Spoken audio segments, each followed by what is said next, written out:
그날 동주민센터 상담 테이블 위에 종이 뭉치가 수북이 쌓여 있었습니다. 며느리 지영이가 환하게 웃으며 볼펜을 제 손에 쥐어줬지요.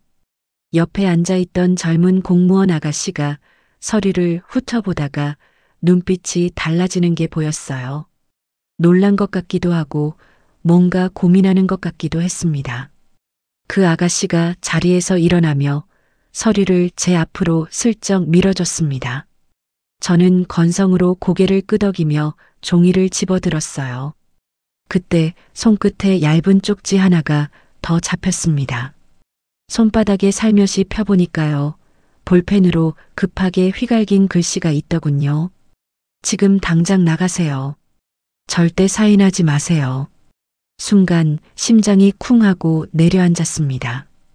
고개를 들어 그 아가씨를 바라봤더니 멀찍이 서서 저를 보다가 아주 작게 고개를 끄덕이더군요. 그러더니 눈으로 출입문 쪽을 가리켰어요. 며느리가 제 팔을 붙잡았습니다. 그 손이 생각보다 훨씬 세게 조여오더라고요. 저는 화장실 간다는 핑계를 대고 겨우 손을 뿌리치고 일어섰습니다. 발이 휘청거렸지만 화장실 가는 척하다가 슬쩍 출입문 쪽으로 고개를 돌렸지요. 그 순간이었습니다. 복도 끝 의자에 양복 입은 남자 둘이 핸드폰 내려놓으며 저를 훑어보는 게 보이더군요. 그중 한 명이 아주 미세하게 지영이 쪽을 향해 턱짓을 했습니다. 그 순간 머리가 하얗게 되면서 한 가지만 생각났어요. 나 지금 도망쳐야 한다. 뒤도 안 돌아보고 계단을 내려갔습니다. 숨이 턱까지 차오르는데도 멈출 수가 없었어요. 부평시장 잡화점 앞 골목으로 헐떡이며 뛰어들어왔을 때 제 평생 친구 정분이가 눈을 동그랗게 뜨고 저를 쳐다봤습니다. 그제야 다리에 힘이 풀려서 주저앉았어요. 제 이름은 한말순입니다. 올해 71 먹었어요. 인천 부평시장 골목에서 김밥집을 한 지는 올해로 40해가 됐지요. 남편은 아들이 초등학교 때 세상을 떠났습니다. 그때가 벌써 30년도 더 됐네요. 그 뒤로 혼자 김밥 팔아서 아들 대학 보내고 결혼시키고 제 몫으로 남은 건 예금이랑 단독주택 합쳐서 여럭쯤 됐습니다. 여럭이라고 하면 큰돈 같지만요. 저한테는 그게 다예요. 남편 떠나고 나서 40년 동안 하루도 쉬지 않고 김밥 말아서 모은 돈이거든요. 새벽 4시에 일어나서 재료 손질하고 김밥 싸고 밤 8시에 가게 문 닫고 그렇게 40년을 살았어요. 손님들은 저를 김밥 말순이라고 불렀습니다. 처음엔 그냥 별명인 줄 알았는데 어느새 그게 제 이름이 됐더라고요. 시장에서는 본명보다 그 이름으로 더 많이 불렸지요. 며느리 서지영이는 모두가 부러워하는 며느리였습니다. 결혼한 지 5년 됐는데요. 처음부터 참 착했어요. 시장에서 김밥 파는 저한테 김치도 담가다 주고 일주일에 한 번씩은 집에 와서 청소도 해주고 병원 갈 때마다 차 태워다 주고요. 그 모습을 볼 때마다 가슴이 뭉클했습니다. 옆집 할머니들이 입을 모아 말했어요. 말순이 복받았다고, 며느리가 저렇게 착하면 1000년 산다고. 시장 사람들도 지영이를 보면 칭찬이 자자했지요. 저도 그렇게 믿었습니다. 아들이 좋은 사람 만나서 결혼했구나. 이제 내 걱정은 덜었구나 싶었지요. 그런데 어느 날부터 지영이가 이상한 말을 꺼내기 시작했어요. 처음엔 아주 사소한 것부터였습니다. 요즘 자다가 깨는 일 많으시죠? 어제 약속 깜빡하셨잖아요. 괜찮으세요? 불 끄고 나가셨는지 확인하셨어요? 요즘 자꾸 까먹으신다며요. 사실 저는 까먹은 적이 없었어요. 약속도 지켰고 불도 잘 껐고요. 근데 지영이가 자꾸 그런 말을 하니까 제가 진짜 깜빡한 건가 싶어서 불안해지더라고요. 밤마다 불을 몇 번씩 확인하게 됐고 약속 시간을 수첩에 적어놓고 또 적어놓고 했습니다. 그러다 어느 날 지영이가 병원 얘기를 꺼냈습니다. 혼자 계시니까 불안하시죠? 치매 검사 한번 받아보시는 게 어떠냐고요. 저는 멀쩡하다고 했지만 지영이는 예방 차원에서 받아보는 거라며 병원 예약까지 다 해놨더라고요. 그 다음부턴 서류 얘기가 나오기 시작했습니다. 후견인 제도라는 걸 아냐고, 요즘 혼자 사시는 분들 다 신청한다고, 나중에 아프시거나 하면 자기가 바로 도와드릴 수 있다고요. 뭔가 복잡해 보이는 서류를 자꾸만 보여줬습니다. 요양복지 신청이라며 나중에 아프면 바로 도움받을 수 있다고 미리미리 준비하는 거라고 했어요. 저는 아프지도 않은데 뭐하러 그런 걸 하냐고 했지만 지영이는 제 손을 꼭 잡으며 자기만 믿으라고 했습니다. 그 손이 따뜻했지만요, 어딘가 모르게 조금 불편했습니다. 그러던 어느 날 지영이가 갑자기 말했어요. 내일 주민센터 가자고, 복지 신청 서류 제출하러 간다고, 자기가 다 준비했으니까 저는 그냥 사인만 하면 된다고요. 저는 그게 정확히 뭔지 물었지만 지영이는 설명하면 복잡하다며 그냥 좋은 거니까 믿으라고만 했습니다. 그렇게 해서 저는 주민센터에 끌려가듯 따라갔던 거지요. 그리고 그날 그 쪽지를 받았습니다. 정분이 가게 뒷방에서 숨을 고르고 주민센터에서 있었던 일을 다 얘기했어요. 서류 뭉치, 공무원이 건넨 쪽지, 양복 남자들, 지영이가 제 팔을 붙잡던 그 손의 힘까지. 정분이는 제 얘기를 듣더니 한숨을 깊게 쉬었습니다. 요즘 후견인이다 뭐다 해서 노인네 재산 털어가는 거 많다고, TV에서도 봤다고, 착한 척하면서 서류에 도장 받아내고 그 다음엔 집이고 통장이고 다 빼간다고 했어요. 저는 설마 우리 며느리가 그럴 리 없다고 했지만 정분이는 고개를 저었습니다. 며느리 만난 지 5년인데 아들은 30년 넘게 키웠잖냐고, 그런데도 아들보다 며느리 말을 더 믿었다는 거 아니냐고요. 그 말에 가슴이 덜컥 내려앉았습니다. 집안 서랍 깊숙이 숨겨둔 통장들이 떠올랐거든요. 남편 떠난 뒤 김밥 팔아서 모은 돈, 새벽마다 일어나서 파 썰고 단무지 자르고 김 굽고 그렇게 40년을 일해서 모은 돈. 그게 제 전 재산이자 남은 인생이었어요. 그날 밤 아들한테서 전화가 왔습니다. 아들 목소리는 차가웠어요. 지영이가 울면서 전화했다고, 주민센터에서 또 난동 부렸다고, 요즘 계속 깜빡깜빡하니까 병원 검사 좀 받아보라고 했습니다. 저는 난동을 부린 적이 없다고 했지만 아들은 짜증 섞인 목소리로 말했어요. 목소리 좀 낮추라고, 회사 밖이라 사람들 쳐다본다고요.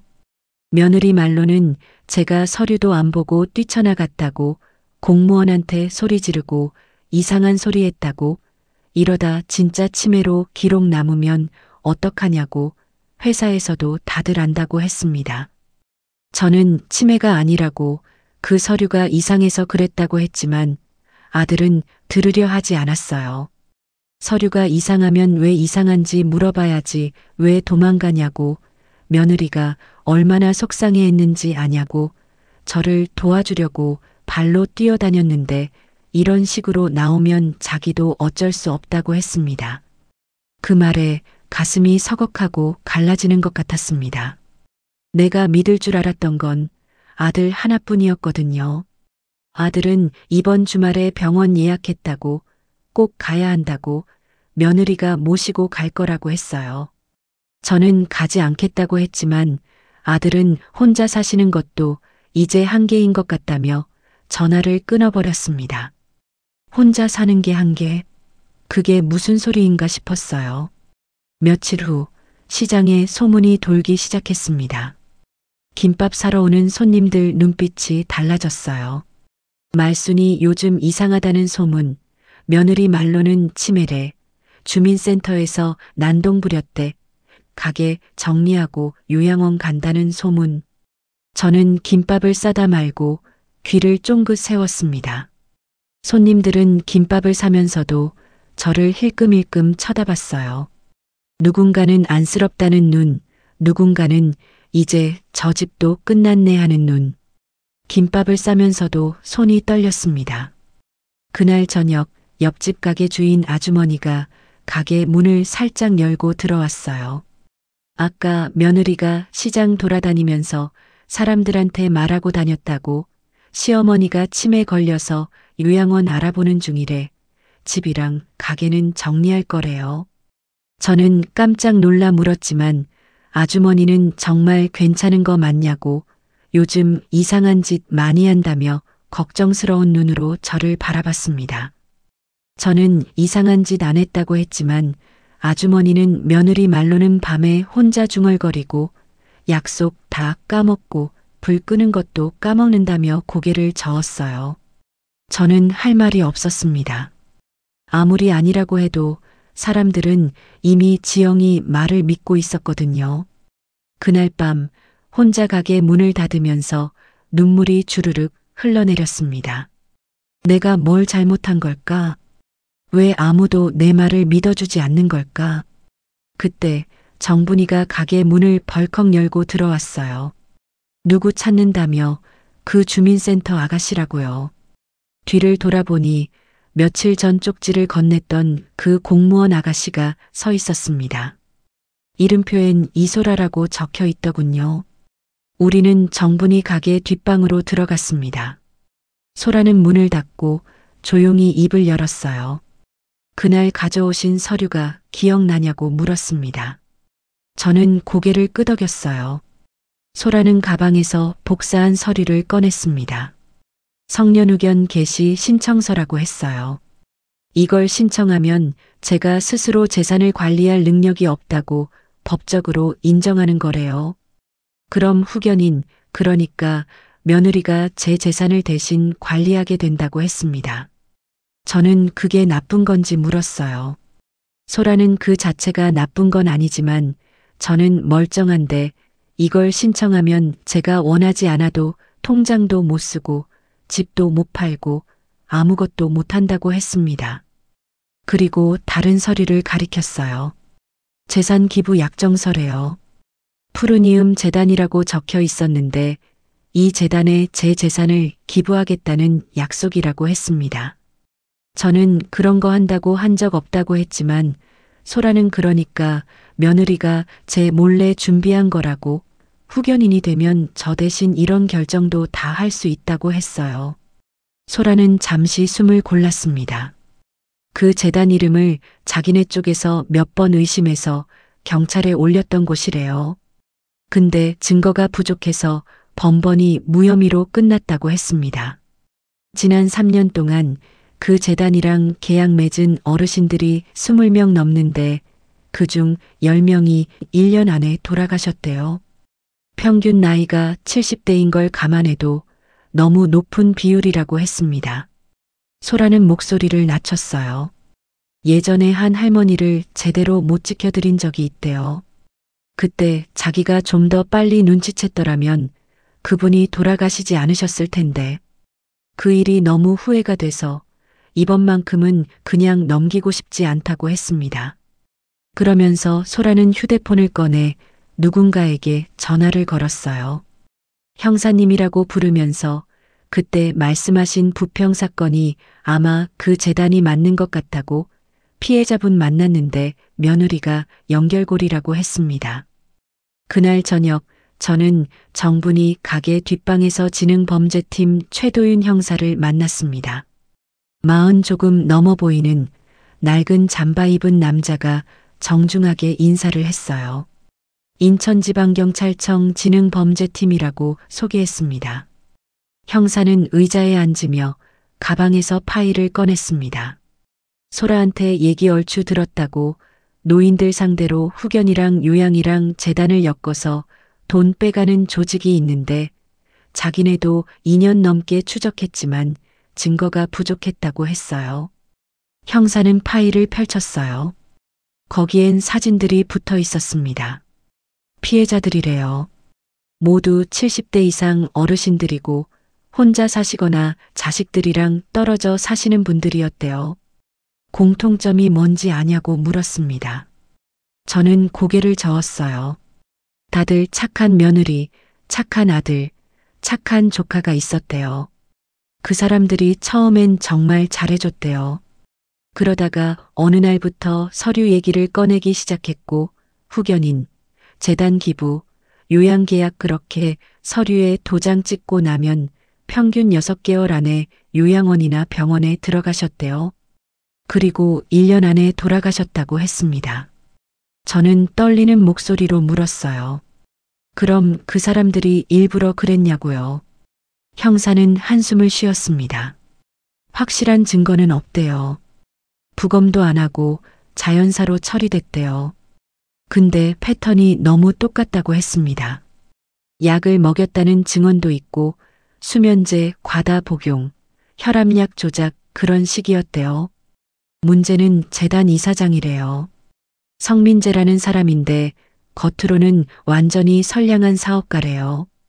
TV에도 나오고 상도 받고 언론에서는 어르신 재산 지킴이라고 떠받든다고 했습니다. 뒤에 사람들도 많고 정치인들, 재력가들 그래서 자기네가 건드리기가 어려웠대요. 저는 말했어요. 근데 다들 며느리 말만 믿는다고 저는 치매라고 하고 아들도 며느리 편이라고요. 형사는 잠시 제 얼굴을 바라보다가 조용히 물었습니다. 할머님, 위험하긴 한데 미끼가 되어주실 수 있겠습니까? 그 한마디에 가슴이 덜컥 내려앉았습니다. 형사는 천천히 설명했어요. 집에 카메라를 설치하고 며느리가 오면 평소처럼 행동하면서 모든 걸 녹화하자고요. 며느리가 약을 가져오면 먹는 척만 하고 서류를 들고 오면 그대로 받아주는 척만 하면 된다고 했습니다. 그럼 현장을 잡을 수 있다고요. 하지만요, 내 뒤에 또 다른 할머니가 서 있을 거라고 생각하니까 고개가 저절로 끄덕여지더라고요. 내가 뭘 하면 됩니까? 첫 번째 작전은 단순했습니다. 집안에 작은 카메라랑 녹음기를 숨겨두고 며느리가 가져오는 약이랑 서류를 그대로 받아주는 척만 하면 되는 거였어요. 형사랑 소라가 집에 와서 카메라를 설치했습니다. 거실 시계 속, 부엌 선반 뒤, 침실 액자 앞눈에 안 보이는 곳곳에 작은 렌즈가 숨겨졌어요. 며칠 뒤 지영이가 과일 바구니를 들고 왔습니다. 평소처럼 환하게 웃으면서 요즘 밤에 잘 못 주무신다며 병원에서 받은 수면제래요. 잠깐만 드시면 몸이 훨씬 편해질 거래요. 지영이는 약봉지를 식탁에 내려놓고 물컵을 채웠어요. 그러면서 말했습니다. 이거 드시고 푹 주무시라고. 그리고 후견인 서류는 자기가 다 알아봤으니 저는 혼자 계시는 것보다 자기가 대신 관리해 드리는 게 훨씬 안전하다고요. 저는 손이 떨려서 컵을 들었습니다. 형사 말대로 약을 삼키는 척만 하고 혀 밑에 숨겼어요. 목을 움직이는 흉내를 내고 컵을 내려놓았습니다. 지영이가 만족스러운 표정으로 고개를 끄덕였어요. 그러면서 가방에서 서류를 꺼내 제 앞에 놓았습니다. 후견인 동의서래요. 여기에만 도장 찍으면 모든 게 끝난다고 자기가 어머니 재산 안전하게 지켜드린다고 했습니다. 저는 떨리는 손으로 서류를 집어들었어요. 그 순간 초인종이 요란하게 울렸습니다. 지영이 얼굴이 사색이 됐습니다. 형사가 문을 벌컥 열고 들어왔습니다. 약봉지, 서류, 지영이 휴대폰을 순식간에 압수했어요. 노인학대 및 사기 혐의로 체포한다는 말을 하더군요. 그 순간 이제 끝났구나 싶었습니다. 내 인생에서 가장 무서웠던 한 장면이 끝난 줄 알았지요. 지영이가 끌려나가면서 저를 노려봤어요. 그 눈빛이 처음 보는 눈빛이었습니다. 증오와 분노로 가득한 착한 며느리의 얼굴은 온데간데 없었어요. 하지만요, 그건 진짜 시작에 불과했습니다. 며칠 뒤 TV에서 익숙한 이름이 흘러나왔습니다. 어르신 재산 지킴이로 잘 알려진 푸르니움 재단 성민재 이사장이 오늘 긴급 기자회견을 열었다는 뉴스였어요. 정장 입은 남자가 기자들 앞에서 미소를 짓고 서 있었습니다. 화면 속 그 사람은 참 부드러워 보였어요. 자기네 재단은 단지 혼자 계신 어르신들의 재산을 안전하게 관리해 드리려 했을 뿐이래요. 최근 어떤 할머니가 기억이 뒤섞인 상태에서 사실과 다른 말씀을 하신 것 같대요. 그분을 자기는 존중하지만 건강 상태 때문에 자기를 오해하신 거라고 생각한답니다. 그 어떤 할머니가 바로 저라니까요. 뉴스 댓글에는 이런 말이 줄줄이 달렸습니다. 역시 노인들 헛소리 믿을 게 못 된다. 괜히 좋은 재단만 피해봤네. 치매 할머니 말 듣고 난리친 경찰도 우습다. 그런 댓글들을 보면서 저는 가슴이 무너지는 것 같았어요. 며느리는 사흘 만에 풀려났습니다. 증거 불충분이래요. 약은 그냥 수면제였고 서류도 강제로 받은 게 아니라 어머니 동의 하에 준비한 거래요. 제가 약을 안 먹었다는 건 제 말뿐이고 카메라에는 제가 먹는 척한 장면만 찍혔으니 증거가 안 된대요. 시장 소문은 더 심해졌습니다. 말순이가 며느리를 모함했대. 착한 며느리를 경찰서까지 보냈대. 완전히 정신 나갔네. 손님들이 뚝 끊겼어요. 김밥을 사러 오던 단골들도 저를 보면 고개를 돌렸습니다. 그날 밤 우리 집 초인종이 울렸습니다. 문 앞 인터폰 화면에는 낮에 TV에서 보던 그 얼굴이 서 있었어요. 성민재 재단 이사장이 직접 우리 집까지 찾아온 겁니다. 저는 문을 열지 않았습니다. 대신 인터폰으로만 물었어요. 할 말 없다고 돌아가시라고요. 그 사람 목소리는 낮고 매끈했습니다. 할머님, 조용히 사시는 게 좋습니다. 아드님 회사 잘 다니시죠? 인천 쪽 대기업 재무팀이라던데 거기도 제 아는 사람이 꽤 많거든요. 그 말에 온몸에 소름이 돋았습니다. 그는 웃으면서 이어 말했어요. 할머니가 이렇게 버티시면 힘들어지는 분들이 많아져요. 소라 씨라고 그 공무원 아가씨 계시잖아요. 조카가 참 예쁘던데. 잘 생각해 보세요. 차 소리가 멀어질 때까지 저는 현관문 앞에서 꼼짝도 못했습니다. 여러분, 협박이라는 게요. 칼 들고 오는 게 아니에요. 이렇게 웃으면서 조용히 다가옵니다. 가족을 건드리고 일을 건드리고 일상을 무너뜨려요. 그렇게 천천히 숨을 조여옵니다. 다음 날 정분이 가게 뒷방에 다시 사람들이 모였습니다. 나, 정분이, 이소라, 그리고 최도윤 형사. 그런데 형사 얼굴이 심상치 않았어요. 형사가 입을 열었습니다. 자기가 좌천당할 것 같대요. 윗선에서 압력이 들어왔대요. 증거 불충분한 체포였다고 이번 주 안에 지방으로 발령 날 거래요. 소라도 떨리는 목소리로 말했습니다. 어제 우편함에 편지가 왔대요. 당신 가족 사진이라고만 적혀 있고 조카 사진이 들어 있었대요. 유치원 앞에서 찍은 사진이었답니다. 정분이가 벌떡 일어났어요. 이게 무슨 소리냐고 경찰도 협박하고 공무원도 협박하고 저놈들이 도대체 뭐길래 이러냐고요. 형사가 낮게 말했어요. 재단 이사장 뒤에 사람들이 많답니다. 정치인도 있고 재력가도 있고 그렇게 쌓아 올린 조직이래요. 근데 자기네가 건드렸으니 이제 본격적으로 막으려는 거래요. 저는 그 순간 무릎에 힘이 풀렸습니다. 내가 괜히 나섰나? 소라도 형사도 다 내 때문에 이렇게 됐구나. 하지만 그때 이소라가 제 손을 꼭 잡았습니다. 할머님, 포기하시면 안 돼요. 저도 형사님도 여기까지 온 거예요. 마지막까지 가봐요. 형사가 작은 상자를 꺼냈습니다. 그 안에는 국화 모양 브로치가 들어 있었어요. 형사가 설명했습니다. 마침 그 사람이 다음 주에 어르신 재산 보호를 위한 시민 간담회를 연대요. 유튜브로 생중계도 한답니다. 그 자리가 마지막 기회일지도 모른다고요. 소라가 눈을 반짝이며 말했습니다. 그럼 거기서 진짜 본색을 드러내게 만들면 되잖냐고요. 어르신들 앞이니까 방심할 거고 자기네가 따로 생중계 채널을 열어서 그대로 다 보여주는 거래요. 형사가 브로치를 들어 보였습니다. 이거 가슴에 달고 가라고요. 브로치 안에 카메라랑 마이크가 들어 있답니다. 재단 채널 말고 자기네가 준비한 공개 방송으로도 동시에 나가게 할 거래요. 말씀이 부담되시면 그냥 질문만 해도 된대요.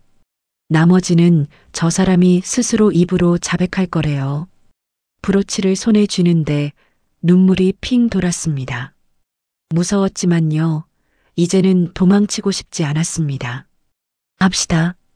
이번엔 끝까지 가봅시다. 간담회 날이 다가왔습니다. 그 전날 밤 저는 잠을 한숨도 못 잤어요. 내일 실수하면 어떡하나, 말을 제대로 못하면 어떡하나, 그 사람이 저를 또 치매 할머니로 몰면 어떡하나. 그런 생각에 뒤척이다가 새벽에 가게로 나갔습니다. 김밥을 말았어요. 손이 저절로 움직이더라고요. 파 썰고 단무지 자르고 김 굽고 밥 펴고 김밥 말고 40년 동안 해온 일이었으니까요. 김밥을 말면서 마음이 조금 가라앉았습니다. 정분이가 새벽에 가게로 찾아왔어요. 밤새 못 잤냐고, 걱정된다고, 괜찮겠냐고 물었습니다. 저는 고개를 끄덕였어요. 괜찮다고, 해야 한다고, 이번엔 끝까지 가본다고요. 정분이가 제 어깨를 두드렸습니다. 자기가 함께 가겠대요. 옆에서 지켜보겠대요. 혼자 아니라고, 같이 가자고요. 간담회는 구청 대강당에서 열렸습니다. 입구에는 푸르니움 재단 로고가 박힌 배너가 걸려 있었고 어르신들이 삼삼오오 모여 들어가고 있었어요. 저는 정분이 손을 꼭 잡고 가슴에 국화 브로치를 달고 안으로 들어갔습니다. 강당 안은 사람들로 가득했어요. 대부분 70대 이상 어르신들이었는데 다들 기대에 찬 얼굴로 앉아 계셨습니다. 무료 건강검진 쿠폰도 나눠준다고 해서 오신 분들도 많았어요. 저는 다른 어르신들 사이에 섞여 앞줄에 앉았지요. 가슴에 브로치를 한번 만져봤어요. 형사 말로는 지금 이미 촬영이 시작됐다고, 별도로 준비한 유튜브 채널로 생중계가 나가고 있다고 했어요. 무대 위로 성민재가 올라왔습니다. 짙은 남색 정장에 넥타이를 맨 그 사람은 TV에서 보던 것보다 더 부드러워 보였어요. 환하게 웃으면서 마이크를 잡았습니다.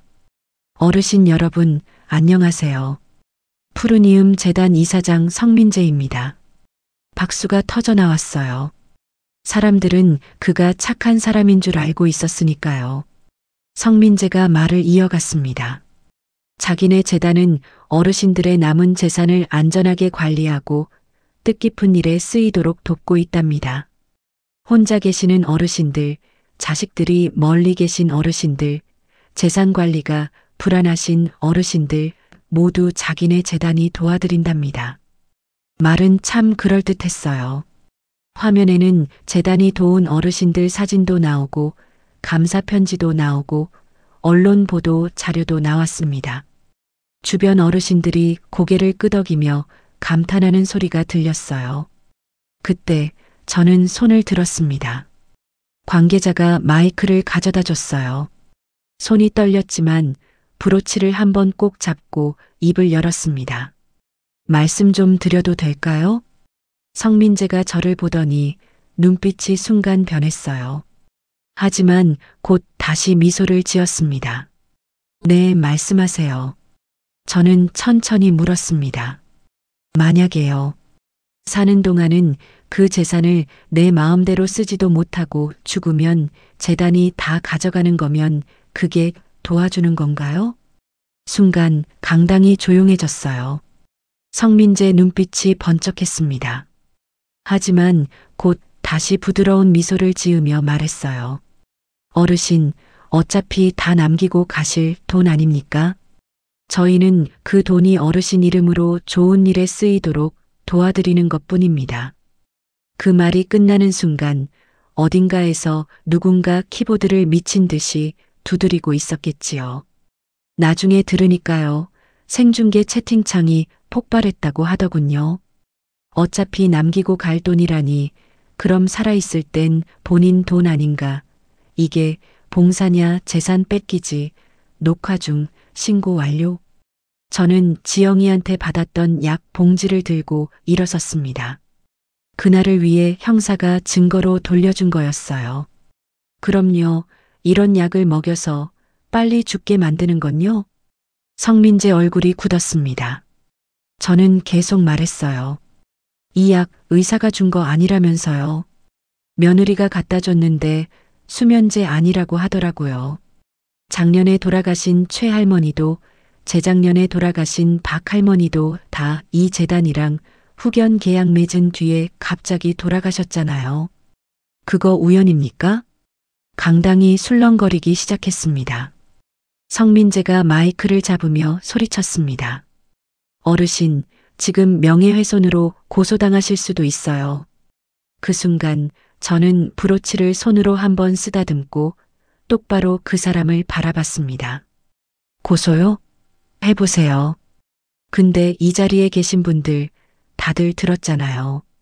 방금 이사장님이 뭐라고 하셨는지. 어차피 남기고 갈 돈이라고 하셨죠. 목소리가 떨렸지만 계속 말했어요. 그럼 우리는요? 우리는 그냥 죽기 전에 도장이나 찍어주는 사람들입니까? 우리가 평생 모은 돈인데 우리가 쓰고 싶은데 쓰면 안 됩니까? 왜 당신들이 그걸 정해요? 어르신 한 분이 벌떡 일어나 소리쳤어요. 내 친구도 그 재단한테 집 뺏겼어. 계약한 지 석 달 만에 요양원 들어가더니 반년 만에 죽었다고. 우리 옆집 할머니도 그래. 나도 며느리한테 후견인 얘기 들었는데 이거 사기 아냐? 강당이 술렁거렸어요. 성민재가 손을 저으며 소리쳤습니다.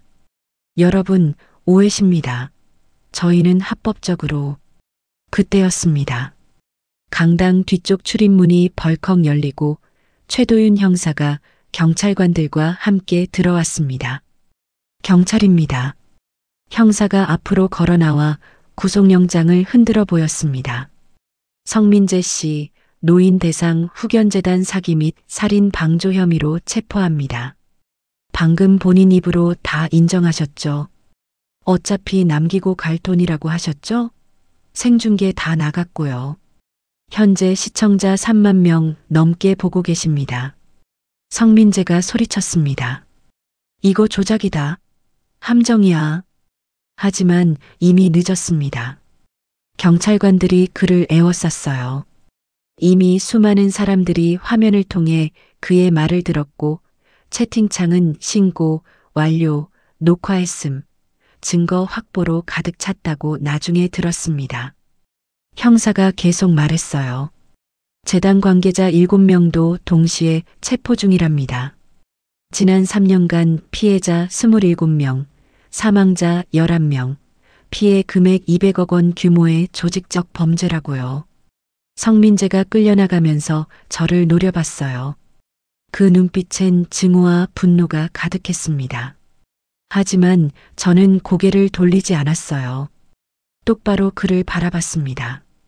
강당 밖으로 끌려나가는 그를 바라보면서 저는 그제야 다리에 힘이 풀려 의자에 주저앉았습니다. 옆에 있던 할머니가 제 손을 꼭 잡아줬어요. 고생 많으셨어요, 할머니. 덕분에 우리 다 살았어요. 그 말에 눈물이 주르륵 흘러내렸습니다. 정분이가 뒤에서 제 어깨를 안아줬어요. 소라도 달려와서 제 손을 잡았습니다. 형사도 멀리서 고개를 숙여 인사했어요. 그날 이후 경찰서에는 그 재단 때문에 피해를 본 사람들이 줄줄이 찾아왔다고 했습니다. 집을 잃은 어르신, 통장을 비운 어르신, 요양원에 강제로 보내진 어르신들. 그분들의 가족들이 신고서를 들고 찾아왔대요. 피해자가 27명에서 42명으로 늘어났습니다. 그중 11명은 이미 세상을 떠나셨고요. 경찰 조사에서 밝혀진 수법은 이랬습니다. 먼저 혼자 사는 어르신들을 타겟으로 정합니다. 재산이 있고 자식들이랑 멀리 떨어져 사는 분들이요. 그 다음 며느리나 조카, 친척 중에 협조자를 심습니다. 돈을 주고 매수하거나 애초에 조직원을 위장 결혼시키거나요. 협조자가 처음엔 정말 잘해줍니다. 몇 년 동안 착한 며느리, 착한 조카 노릇을 하면서 신뢰를 쌓아요. 그러다가 어느 날부터 치매 프레임을 씌웁니다. 깜빡한다. 이상하다. 검사받아야 한다. 그런 말들로요. 그렇게 주변 사람들이 어르신을 의심하게 만든 뒤 후견인 서류를 받아냅니다. 한번 후견인이 되면 어르신 재산을 마음대로 관리할 수 있거든요. 통장도 집도 전부요. 그 다음엔 재단 기부 약정을 맺습니다. 어르신 이름으로 전 재산을 재단에 기부하겠다는 약속이요. 법적으로는 문제가 없어 보이지만 실제로는 강제로 빼앗는 거죠. 마지막 단계가 가장 끔찍했습니다. 약을 먹이는 거예요. 수면제를 과다 복용시키거나 혈압약을 조작하거나 당뇨약을 바꿔치기 하거나 그렇게 천천히 어르신들을 죽음으로 몰아갔답니다. 부검도 안 하고 자연사로 처리되니까 증거가 남지 않았대요.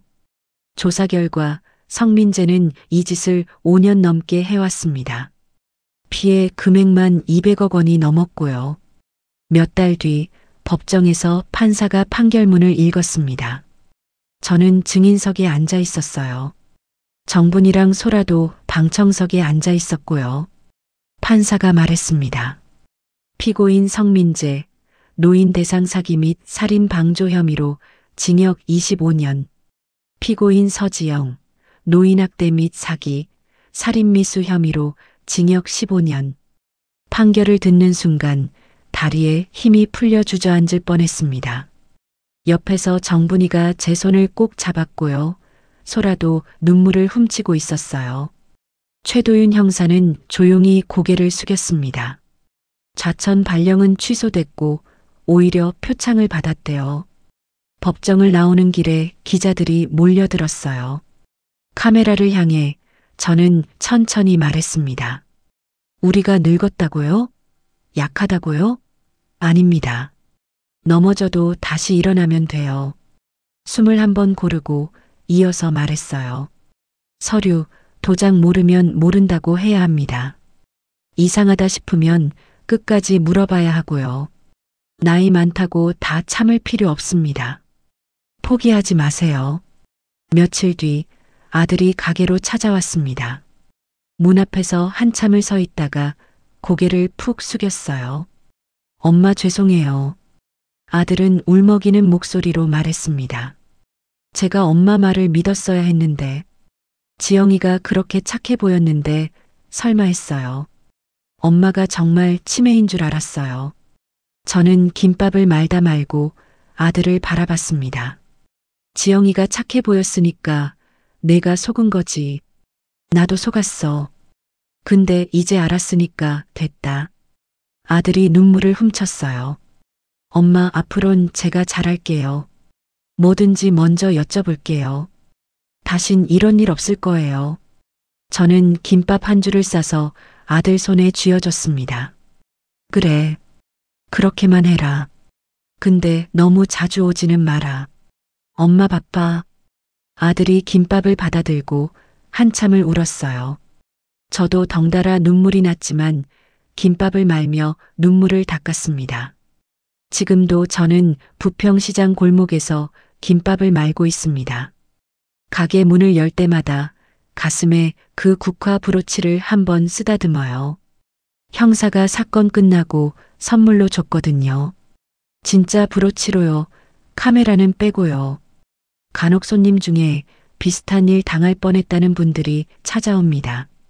TV에서 봤다고, 덕분에 정신 차렸다고, 자기 엄마도 비슷한 일 당할 뻔했는데 뉴스 보고 신고했다고요. 그럴 때마다 가슴이 뭉클해집니다. 내가 무서워도 끝까지 간 게 잘한 일이었구나 싶어요. 어느 날은 젊은 아가씨가 가게로 찾아왔어요. 할머니 덕분에 우리 할머니를 지켰다며 눈물을 흘리더라고요. 자기 할머니도 비슷한 서류에 도장 찍을 뻔했는데 제 이야기를 듣고 멈췄대요.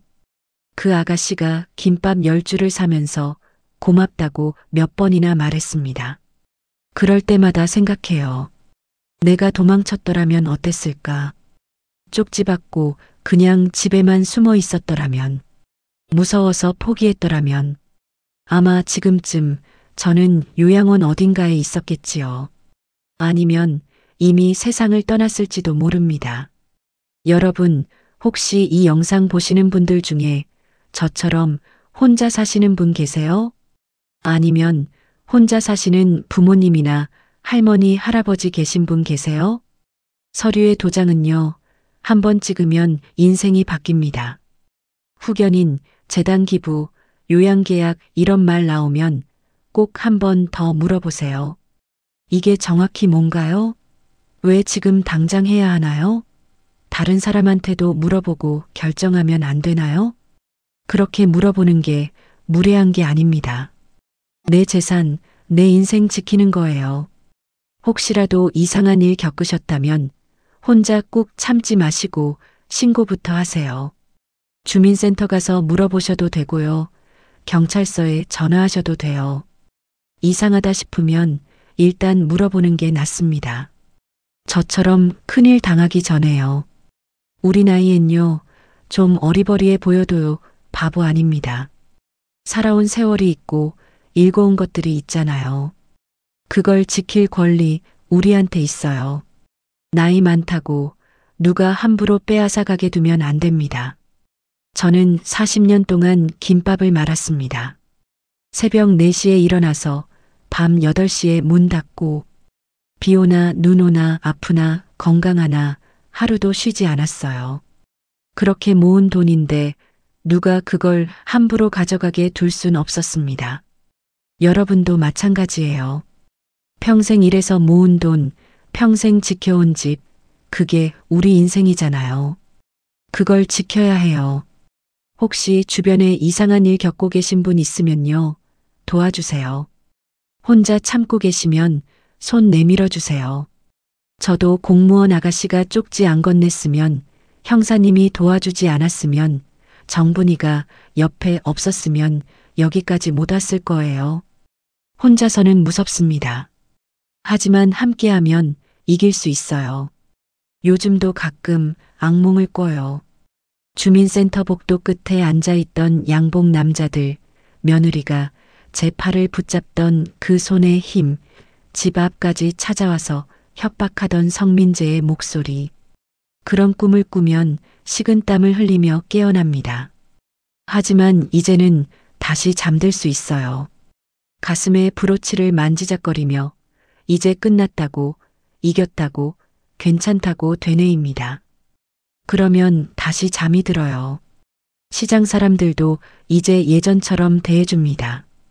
처음엔 조심스러워했지만 시간이 지나면서 다들 저를 대단하다고 말해줬어요. 용감했다고, 고맙다고요. 단골 손님들도 다시 찾아왔습니다. 김밥 사면서 힘내라고, 잘했다고 한마디씩 건네주셨어요. 그럴 때마다 가슴이 따뜻해졌습니다. 정분이는 여전히 제 옆에 있습니다. 매일 저녁 가게 문 닫으면 찾아와서 오늘 하루 어땠냐고 물어봐요. 그리고 둘이 소주 한 잔씩 하면서 이런저런 얘기를 나눕니다. 소라도 가끔 찾아와요. 김밥 사러 온다며 웃으면서 가게 문을 열어요. 그러고는 요즘 어떠시냐고, 혹시 또 이상한 일 없으시냐고 물어봅니다. 그럴 때마다 저는 괜찮다고, 덕분에 잘 지낸다고 말해요. 최도윤 형사도 한번 찾아왔습니다. 김밥 10줄을 사면서 할머니 덕분에 큰 사건 해결했다고 감사하다고 했어요. 저는 오히려 형사님 덕분이라고 했지만 형사는 고개를 저으며 할머니가 용기 내주셨기 때문이라고 했습니다. 그날 형사가 가면서 말했어요. 할머님, 혹시 또 이상한 일 있으면 언제든 연락하세요. 제가 달려갈게요. 그 말이 참 든든했습니다.